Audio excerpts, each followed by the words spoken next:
Dear students, हम लोग चित्रकला की सामग्री एवं प्रविधि अर्थात चित्रों में जो रंग प्रयुक्त होते हैं उनके माध्यम एवं प्रविधि इस अध्याय का अध्ययन कर रहे हैं। उसी के अंतर्गत आज हम टेम्परा रंग के बारे में चर्चा करेंगे। प्रिय विद्यार्थियों, राजकीय महाविद्यालय किशनगढ़ से मैं पवन जांगड़े। विद्यार्थियों, हर रंग की प्रत्येक रंग की अपनी एक विधि होती है, उसके चित्रण का एक तरीका होता है और उसी तरीके के द्वारा चित्रकार अपनी कलाकृति की रचना करता है। वह चित्रकार जिस विधि का जिन रंगों को प्रयोग में लेता है उसकी प्रविधि क्या है, अर्थात उस रंग का माध्यम क्या है, उसकी चित्रभूमि कैसी होनी चाहिए, उसमें किन किन पाइस का प्रयोग होता है, इन सब बातों का ज्ञान एक चित्रकार को, एक कला के विद्यार्थी को होना आवश्यक है।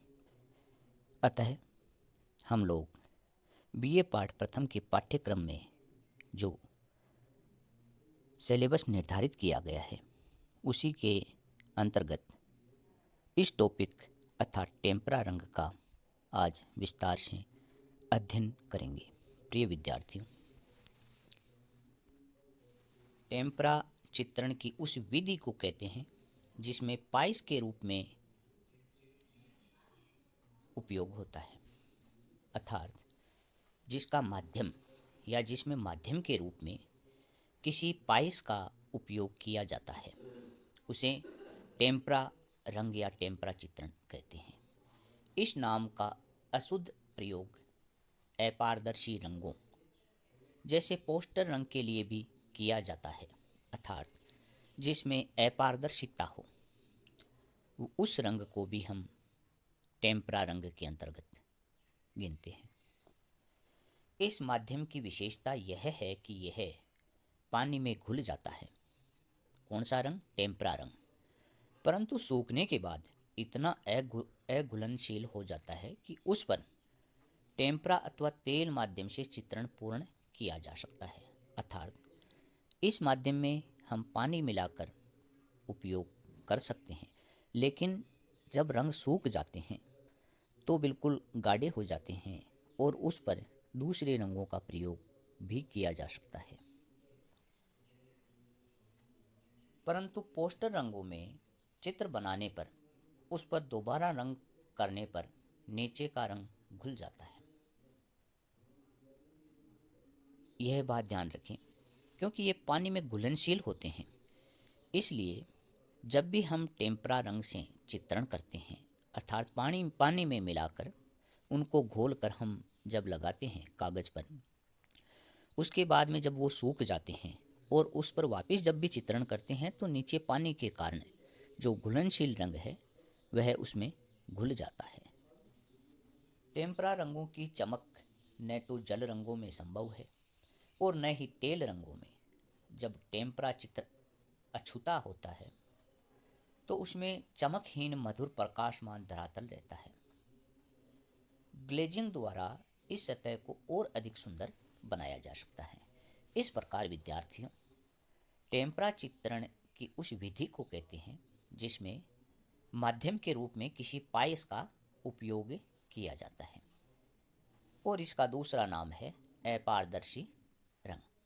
अपारदर्शी जल या पोस्टर रंग इसको हम कहते हैं। इसकी चित्रभूमि कैसी होनी चाहिए? टेम्परा चित्रण के लिए कागज, ताड़पत्र और चूने द्वारा तैयार भित्ति अर्थात दीवार अच्छी सतह होती है। इन पर हम चित्रण कर सकते हैं। इस पर भित्ति पर खड़िया के पतले लेप करने के उपरांत चित्रण किया जाता है। खड़िया जो मिट्टी पाउडर आता है उसका लेप करने के बाद में हम इस पर चित्रण कर सकते हैं। हस्त निर्मित टाइलों पर भी टेम्परा विधि से कार्य होता है, अर्थात हाथों के द्वारा निर्मित जो टाइलें बनाई जाती है उस पर भी हम टेम्परा विधि से चित्रण कर सकते हैं। जयपुर के वनस्थली में फ्रेस्को शिविर के दौरान इस प्रकार की टाइलें तैयार करके उस पर टेम्परा विधि से कार्य सिखाया जाता है और उसके अच्छे परिणाम भी सामने देखने को मिलते हैं। जैसा कि हम जानते हैं कि टेम्परा के लिए बहुत शोषक तथा कड़े धरातल की आवश्यकता होती है। प्राय लकड़ी के पटरों पर जमाए गए प्लास्टर और पेरिस और जिप्सम खड़िया से इस प्रकार की चित्रभूमि निर्मित की जाती रही है जिसे गेसो कहा जाता है। इसके लिए खड़िया अथवा प्लास्टर ऑफ पेरिस में ग्लू मिला लेते हैं। हमें मालूम है कि टेम्परा हेतु शोषक एवं कठोर सतह की जरूरत होती है, अतः लकड़ी, हार्डबोर्ड और पेस्टबोर्ड के अलावा तेल माध्यम के लिए अनुपयुक्त कैनवास पर भी अंडे की जर्दी वाले टेम्परा विधि से कार्य कर सकते हैं। चूने की सतह वाली भित्ति और टाइल का उदाहरण भी अच्छा है।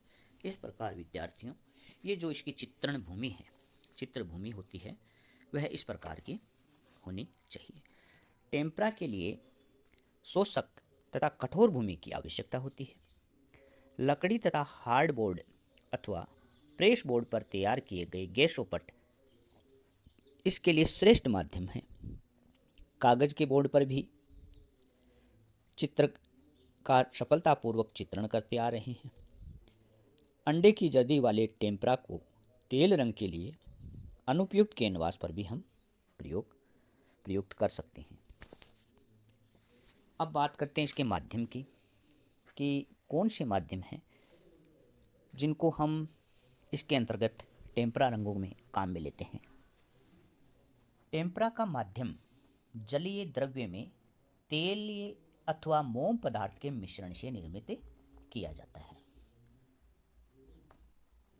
जिस समय इस माध्यम का प्रयोग करते हैं तो इसमें जल भी मिलाया जाता है, परंतु सूखने पर इसका तेलीय अंश चित्र पर एक चमकदार पारदर्शी पतली झिल्ली का निर्माण कर देते हैं।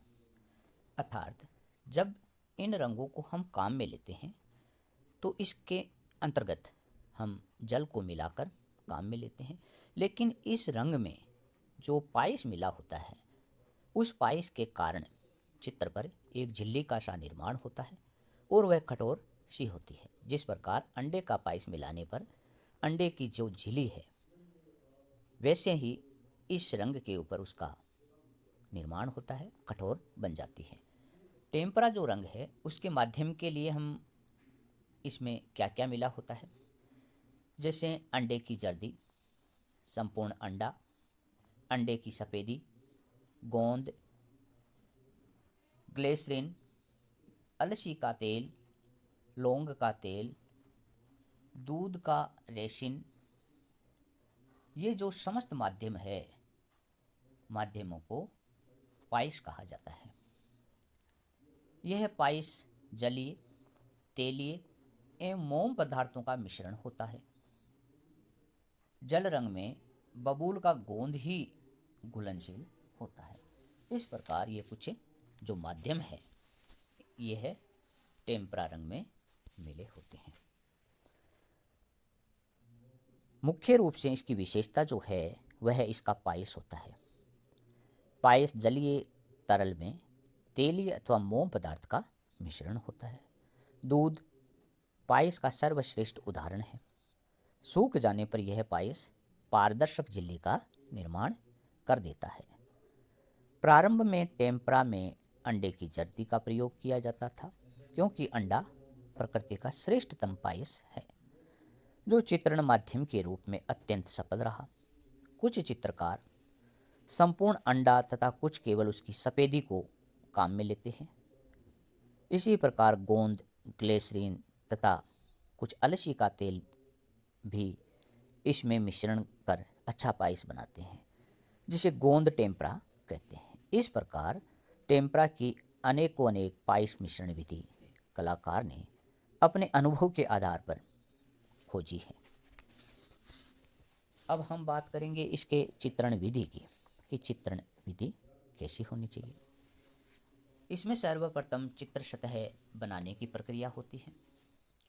चित्रपट बनाने के लिए खड़िया मिट्टी अथवा मृत प्लास्टर ऑफ पेरिस को पानी में गाढ़ी क्रीम जैसा घोल लेते हैं। फिर इसमें सरेश अथवा ग्लू का पतला घोल डालकर चलाते रहते हैं।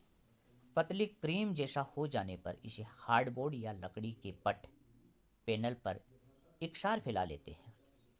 फेविकोल जैसे ग्लू में तैयार किया गया गैसो कैनवास के कपड़े पर भी प्रयुक्त होता है, क्योंकि इसमें पर्याप्त लचक रहती है।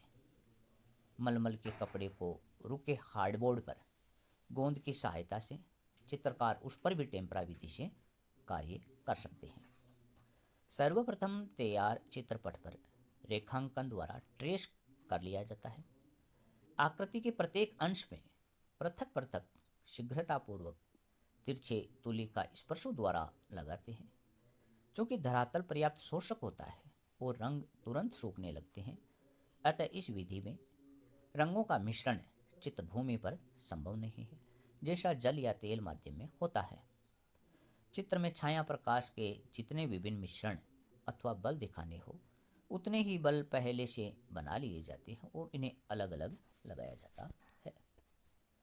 जो भारतीय टेम्परा विधि है, चित्रण की विधि है, उसकी बात करें तो भारतीय टेम्परा के अंतर्गत 16वीं शताब्दी में मुगल और राजपूत शैलियों में कागज पर चित्र पद्धति से निर्मित हुए हैं। वे मुख्यतः आते हैं। इस विधि में कागज की पहले खूब गुठाई होती थी, फिर उस पर कागज की बत्ती अथवा तुलिका द्वारा रंग से ही रेखांकन किया जाता।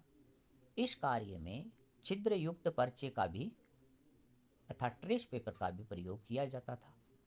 फिर उस पर सफ़ेद या हल्का अस्तर लगाया जाता है और पुनः शुद्ध रेखांकन किया जाता है। इसके लिए पेवड़ी में कागज तथा गुलाली का कुछ अंश मिलाकर भूरा रंग बनाते हैं। रेखांकन के पश्चात चित्र को घोटते हैं और एक एक रंग लगाकर प्रत्येक बार कागज को उल्टा करके घोटा जाता है। प्रत्येक रंग अच्छी तरह सूखने पर ही घोटा जाता है तथा अलग रंग लगाया जाता है। रात्रि का प्रभाव दिखाने के लिए प्रत्येक रंग में कुछ काला मिला दिया जाता है।